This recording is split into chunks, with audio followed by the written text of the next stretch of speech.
नमस्कार दोस्तों। आज हम इंडियन हिस्ट्री के कुछ एमसीक्यू देखते हैं। सबसे पहले क्वेश्चन है, सिंधु घाटी सभ्यता की खोज किसने की थी? तो सिंधु घाटी सभ्यता की खोज दयाराम साहनी ने की थी। 1921 में दयाराम साहनी ने हड़प्पा की खुदाई की। मोहनजोदड़ो का शाब्दिक अर्थ क्या है? तो मोहनजोदड़ो का शाब्दिक अर्थ है मृतकों का टीला। सिंधी भाषा में मोहनजोदड़ो का शाब्दिक अर्थ मृतकों का टीला होता है। वेदों की संख्या कितनी है? तो आप सभी जानते हैं वेदों की संख्या 4 है। ऋग्वेद, यजुर्वेद, सामवेद, अथर्ववेद। ऋग्वेद सबसे प्राचीन है।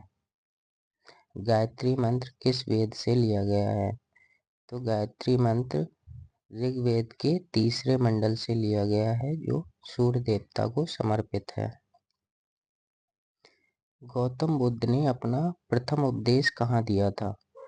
तो गौतम बुद्ध ने अपना प्रथम उपदेश सारनाथ में दिया था, और इस घटना को बौद्ध ग्रंथों में धर्मचक्र प्रवर्तन कहा गया है। मौर्य वंश के संस्थापक कौन थे? तो मौर्य वंश के संस्थापक चंद्रगुप्त मौर्य थे, जिन्होंने नंद वंश के शासक धनानंद को हराकर मौर्य वंश की स्थापना की थी।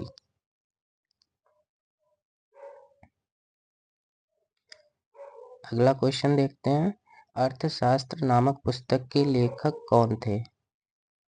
तो अर्थशास्त्र नामक पुस्तक जो थी वो राजनीति और प्रशासन पे थी, चाणक्य द्वारा लिखी गई थी, जिन्हें कौटिल्य भी कहते थे। गुप्त वंश का वास्तविक संस्थापक किसे माना जाता है? गुप्त वंश का वास्तविक संस्थापक चंद्रगुप्त प्रथम था। यद्यपि श्रीगुप्त ने इसकी स्थापना की, बट चंद्रगुप्त प्रथम ही ने इसे साम्राज्य बनाया और महाराज धराज की उपाधि धारण की। भारत का नेपोलियन किसे कहते हैं? भारत का नेपोलियन समुद्रगुप्त को कहते हैं। इतिहासकार विंसेंट स्मिथ ने इस भारत का नेपोलियन कहा है। हर्षचरित के लेखक बाणभट्ट हैं, जो राजा हर्षवर्धन के दरबारी कवि थे, और उन्होंने ही हर्ष के जीवन चरित पर ये पुस्तक लिखी थी। अब हम शुरू करेंगे मध्यकालीन भारत के कुछ प्रश्न। तो भारत पर पहला सफल मुस्लिम आक्रमण 712 ईस्वी में किसने किया था? तो मोहम्मद बिन कासिम ने 712 ईस्वी में सिंध के राजा दाहिर को हराकर भारत पर पहला सफल अरब आक्रमण किया था।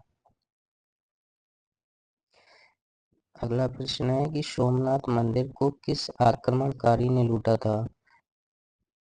तो महमूद गजनवी ने लूटा था, जिसने 17 बार आक्रमण किए थे भारत पर, और 1025 ईस्वी में सोमनाथ मंदिर पर आक्रमण किया था। तराइन का द्वितीय युद्ध 1192 ईस्वी में किनके बीच लड़ा गया? तो तराइन का द्वितीय युद्ध पृथ्वीराज चौहान और मोहम्मद गौरी के बीच लड़ा गया था, जिससे भारत में तुर्की राज्य की स्थापना का मार्ग प्रशस्त हुआ। दिल्ली सल्तनत की स्थापना किसने की थी? दिल्ली सल्तनत की स्थापना कुतुबुद्दीन ऐबक ने की थी। बाजार नियंत्रण प्रणाली किस सुल्तान ने लागू की थी? तो बाजार नियंत्रण प्रणाली अलाउद्दीन खिलजी ने की थी, और विशाल सेना का खर्च कम करने और वस्तुओं के दाम निश्चित करने के लिए ये प्रणाली अपनाई थी अलाउद्दीन खिलजी ने। पानीपत का प्रथम युद्ध कब हुआ था? तो पानीपत का प्रथम युद्ध 1526 ईस्वी में इब्राहिम लोदी और बाबर के बीच हुआ था, और बाबर की जीत हुई थी और मुगल साम्राज्य की स्थापना हुई। दीन-ए इलाही धर्म की स्थापना किसने की थी? दीन-ए इलाही धर्म की स्थापना अकबर ने की थी। अकबर ने सभी धर्मों के सामंजस्य के लिए 1582 ईस्वी में दीन-ए इलाही की शुरुआत की थी। छत्रपति शिवाजी महाराज की राजधानी कहाँ थी? रायगढ़ में राजधानी थी। 1674 ईस्वी में शिवाजी महाराज का राज्याभिषेक रायगढ़ के किले में हुआ था, और उन्होंने वहीं अपनी राजधानी बनाई। किस मुगल बादशाह को जिंदा पीर कहा जाता है? तो ये सभी को पता है, जिंदा पीर औरंगजेब को कहा जाता है, क्योंकि वो अपने सादा जीवन और इस्लाम के नियमों का कठोरता से पालन करता था, इसलिए कहा जाता था। ताजमहल का निर्माण किस मुगल बादशाह ने करवाया था? तो ताजमहल का निर्माण शाहजहां ने अपनी बेगम मुमताज महल की याद में आगरा में करवाया था। अब हम आधुनिक भारत के कुछ क्वेश्चन को देखेंगे। वास्को डी गामा भारत पर कब आया था? तो वास्को डी गामा 1498 ईस्वी में केरल के कालीकट बंदरगाह पर पहुंचा था। प्लासी का युद्ध किस वर्ष लड़ा गया? तो 1757 ईस्वी में। रॉबर्ट क्लाइव और बंगाल के नवाब सिराजुद्दौला के बीच इसमें अंग्रेजों की जीत हुई।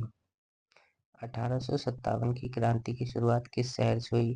तो 10 मई 1857 में मेरठ की छावनी के सिपाहियों ने विद्रोह कर इस क्रांति की शुरुआत की। ब्रह्म समाज की स्थापना किसने की थी? तो ब्रह्म समाज की स्थापना राजा राम मोहन राय ने की थी 1828 ईस्वी में। भारतीय राष्ट्रीय कांग्रेस की स्थापना कब हुई? तो भारतीय राष्ट्रीय कांग्रेस की स्थापना 1885 ईस्वी में A.O. ह्यूम ने मुंबई में की थी। करो या मरो, डू और डाई का नारा किसने दिया? तो डू और डाई का नारा महात्मा गांधी ने 1942 में भारत छोड़ो आंदोलन में दिया था। जलियांवाला बाग हत्याकांड किस तारीख को हुआ था? तो 13 अप्रैल 1919 को अमृतसर के जलियांवाला बाग में जनरल डायर ने निहत्थी भीड़ पर गोलियां चलवा दी थीं। स्वतंत्र भारत के प्रथम गवर्नर जनरल कौन थे? तो स्वतंत्र भारत के प्रथम गवर्नर जनरल लॉर्ड माउंटबेटन थे। सी राजगोपालाचारी पहले भारतीय गवर्नर जनरल थे।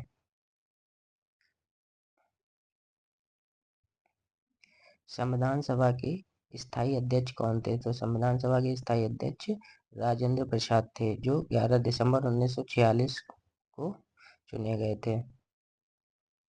स्वराज मेरा जन्मसिद्ध अधिकार है ये नारा किसने दिया था? तो बाल गंगाधर तिलक ने दिया था और इसे मैं लेकर रहूंगा, ये कहा था उन्होंने। आप अपना स्कोर जरूर बताएं कमेंट में, और अगर आपको मेरी वीडियो अच्छी लगी तो लाइक करें, शेयर करें और सब्सक्राइब करें।